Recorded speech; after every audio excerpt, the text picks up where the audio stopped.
Currently BTC का price चल रहा है यहाँ पे 67,400 के अराउंड, और with in few hours BTC ने ऑलमोस्ट यहाँ से 8% से ज़्यादा का डंप दे दिया। और ये डंप क्यों आया और इसके रीजंस पे बात करेंगे, और फर्दर मार्केट का नेक्स्ट मूव क्या हो सकता है।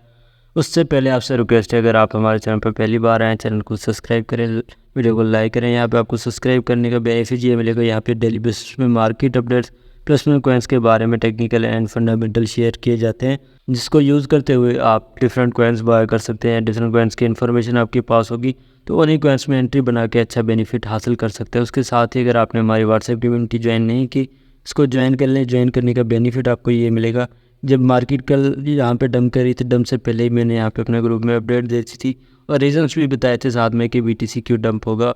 और उसके ऑलमोस्ट 2 आवर्स बाद जो है बीटीसी ने दम दे दिया, और डंप देने के बाद 8% का डंप बिटकॉइन में आया और 20 से 30% का डंप जो है यहाँ पे अल्टकॉइन में आया। उसके साथ व्हाट्सएप कम्युनिटी में शेयर की जाते हैं सिग्नल्स। यहाँ पे माविया की ट्रेड शेयर की, बिग टाइम की शेयर की। माविया ने ऑलमोस्ट यहाँ पे 120% से ज़्यादा का रिटर्न दे दिया with in few hours, and उसके साथ ही बाकी फर्दर चीज़ें शेयर की। एंड यहाँ पे व्हाट्सएप में ही हमने शेयर की थी, जब मार्केट ने डिप लिया था तो उसके साथ कुछ कॉइन्स शेयर किए थे। इस कॉइन ने ऑलमोस्ट 18% से ज़्यादा का पम्प किया स्पॉट में, और इस कॉइन ने जो है 6% से ज़्यादा का पम्प किया। अगर आप हमारे व्हाट्सएप कम्युनिटी का हिस्सा बनते तो यहाँ पे आप अच्छा प्रॉफिट बना सकते हैं। एंड लास्ट हमने सिग्नल जो प्रीवियसली शेयर किया था, सागा कॉइन का शेयर किया था, और वो भी अभी करंटली 65% के प्रॉफिट में चल रहा है। तो अब आ जाते हैं वापस अपनी बीटीसी की अपडेट पे। तो बीटीसी अगर देखें करंटली एक तरह से इस जो ट्रेंड लाइन है इसकी सपोर्ट पे खड़ा हुआ है, एंड जो इसकी क्लोजिंग थी इसके अबव ही थी। जो ट्रेंड लाइन यहाँ पे 1 डे चार्ट के अकॉर्डिंग चलती आ रही है। अगर 1 डे चार्ट में देखें तो बीटीसी यहाँ पे एक तरह से ट्रेंड लाइन से सपोर्ट ले रहा है, जो बुलिश ट्रेंड लाइन है। यहाँ पे इसने प्रीवियस सपोर्ट ली, यहाँ पे सपोर्ट ली, फिर अगेन इसने यहाँ पे सपोर्ट ली। जो करंटली मार्केट गिरी थी तो उसने जो क्लोजिंग दी थी इस ट्रेंड लाइन के अबव क्लोजिंग दी, और जो नेक्स्ट डे कैंडल यानी आज की कैंडल वो भी इसके अबव अभी चल रही है। क्या ये कंटिन्यूशन ऊपर की तरफ होगी या फिर नहीं, लेकिन अगर कल के डंप की बात करें उसका रीज़न था बेसिकली यहाँ पे, क्योंकि स्पॉट ETF चाइना, हांगकांग और सिंगापुर की तरफ से आ रहा है, तो उसी के चक्कर में जो फॉर्म होकर के लोग यहाँ पे बाइंग कर रहे थे और स्पॉट एंट्रीज बना रहे थे, तो उनको लिक्विडेट करने के लिए और उनमें डिसबिलीव लाने के लिए मार्केट ने डंप किया। क्योंकि अगर देखिए बीटीसी ने ऑलमोस्ट 8% का डंप किया, लेकिन अल्टकॉइन में ऑलमोस्ट 20 से 30% का डंप आ गया, और यहाँ पे काफ़ी ज़्यादा लोग जो हैं लिक्विडेट हुए। इवन 1 बिलियन से ज़्यादा जो है लिक्विडेशन यहाँ पे लोगों की ग्रैब हुई थी जस्ट इन 2 आवर्स। तो अब मार्केट में नेक्स्ट मूव क्या हो सकता है बीटीसी का, तो आज की वीडियो में हम इसी चीज़ को डिस्कस करेंगे और देखेंगे कि क्या मार्केट यहाँ पे फर्दर डाउन साइड पर जाएगी या फिर यहीं से रिटर्न लेके अप साइड पर जाएगी।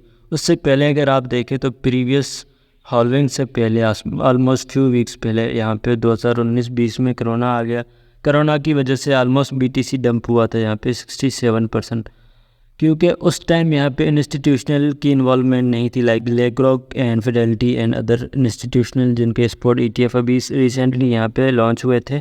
तो यहाँ पे जो 67% का डंप था बीटीसी में, तो उसके हिसाब से ये काफ़ी ज़्यादा नहीं था, ये नॉर्मल ही डंप था। अगर करंटली देखें, अगर यहाँ पे 8% का डंप आया है तो ये भी एक तरह से नॉर्मल डंप है, ना कि बहुत ज़्यादा इसमें ख़तरे वाली बात है। क्योंकि यहाँ पे अभी करंटली मार्केट में काफ़ी ज़्यादा इंस्टीट्यूशन है जो यहाँ पे बीटीसी को बाय करके रखे हैं, और थोड़ा भी बीटीसी डाउन आता है तो BlackRock काफ़ी ह्यूज अमाउंट में बाय कर रहा है।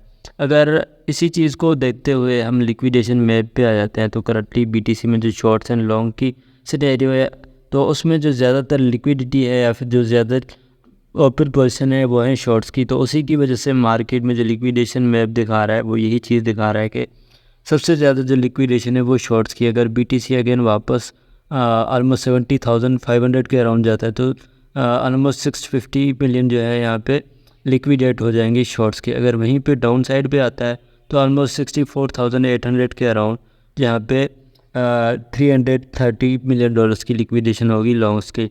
लेकिन अगर इसी चीज़ को हम चार्ट के अकॉर्डिंग देखें, यहाँ पे चार्ट जो बता रहा है, चार्ट यही बता रहा है कि मार्केट यहाँ से रिवर्सल ले सकती है। लेकिन एक चीज़ और खतरे की है यहाँ पे बीटीसी के चार्ट में। अगर आप डेली चार्ट पे देखोगे, एक तो ये यहाँ पे बुलिश पेनेट भी है, लेकिन उसके साथ देखें आप इसको ट्रिपल टॉप भी कह सकते हैं, लेकिन इसको छोड़ दें क्योंकि ये जो हाइज है यहाँ पे इस हाई से डाउन पे है। तो एक तरह से यहाँ पे जो है डबल टॉप फॉर्म हो रहा है। अगर डबल टॉप की नेकलाइन देखें तो ऑलमोस्ट 65,000 के अराउंड है।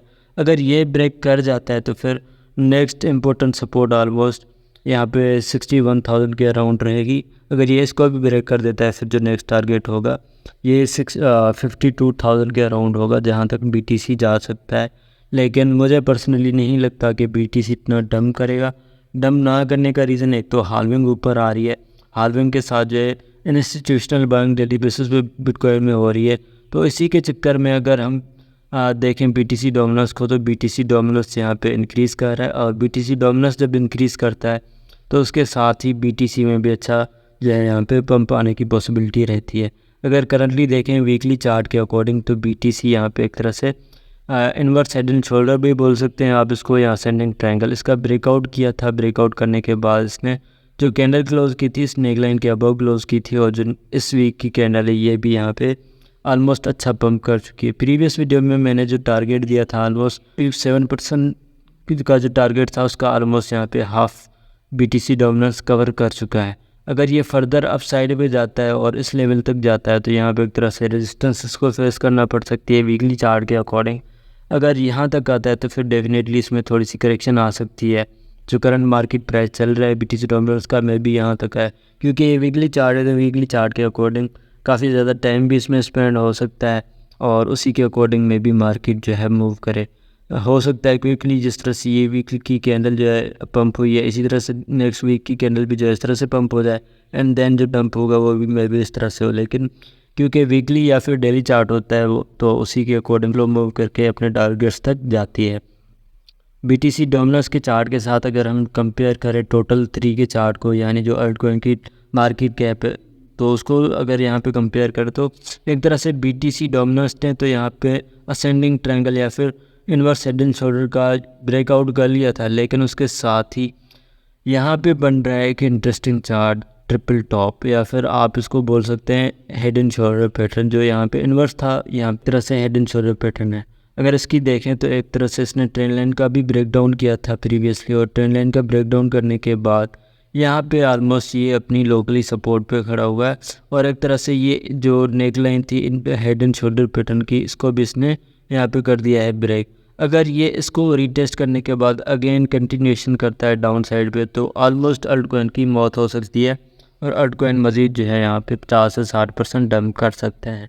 लेकिन उसके लिए मेन चीज़ आपको देखनी चाहिए लिक्विडेशन मैप, और लिक्विडेशन मैप के अकॉर्डिंग जो BTC में अभी करंटली शॉर्ट्स हैं वो ज़्यादा इंक्रीज़ हो गए, और शॉर्ट्स के चक्कर में जो उनकी लिक्विडेशन है 72,000 के अराउंड है। अगर BTC वहाँ तक जाता है तो ऑलमोस्ट अच्छी खासी लिक्विडेशन यहाँ पे शॉर्ट्स की हो सकती है। और BTC के चार्ट पे अगेन आ जाते हैं तो अगर 4 आवर के अकॉर्डिंग देखें तो यहाँ पे BTC में एक तरह से बियर फ्लैग पैटर्न बन रहा है, लेकिन बियर फ्लैग को देख के लोग यहाँ पे शॉर्ट करने लग जाएंगे अगेन, और उसी के चक्कर में उनकी लिक्विडेशन इस साइड पे होगी, या फिर ये जो रेजिस्टेंस एरिया है यहाँ पे इस साइड पे होगी। तो मार्केट मेरे ख्याल से अगेन यहाँ तक पुश कर सकती है, जो 68,800 के अराउंड होगा। अगर इसको भी फ्लिप कर देती है फिर नेक्स्ट ये वाला एरिया होगा जहाँ तक आ सकती है 69,600 के अराउंड या फिर 700 के अराउंड, और अगर इसको भी मार्केट सस्टेन कर लेती है तो देन जो है नेक्स्ट एरिया यही वाला एरिया होगा जो 72,000 के अराउंड है, क्योंकि एक तरह से यहाँ पे लिक्विडेशन वेब के अकॉर्डिंग काफ़ी ज़्यादा लिक्विडिटी पड़ी हुई है शॉर्ट्स की। तो मैं भी मार्केट फर्दर थोड़ा सा डंप करे, क्योंकि मार्केट में शॉर्टर टाइम फ्रेम पे जो लॉन्ग्स बिल्ड करना स्टार्ट कर रहे हैं लोग, उनकी लिक्विडिटी यहाँ पे थोड़ी सी हो सकती है या फिर यहाँ पे हो सकती है, तो उनकी लिक्विडिटी ग्रैब करने के लिए मार्केट एक तरह से क्विक डंप दे सकती है, फिर रिकवरी भी उसमें आने की जल्दी पॉसिबिलिटी होगी। आई होप आप लोगों को वीडियो पसंद आए। अगर वीडियो पसंद आए तो वीडियो को लाइक करें, चैनल को सब्सक्राइब करें, एंड बेल नोटिफिकेशन को ऑन करें ताकि इस तरह की मार्केट अपडेट्स डेली बेसिस पे आपको मिलती रहे। शुक्रिया।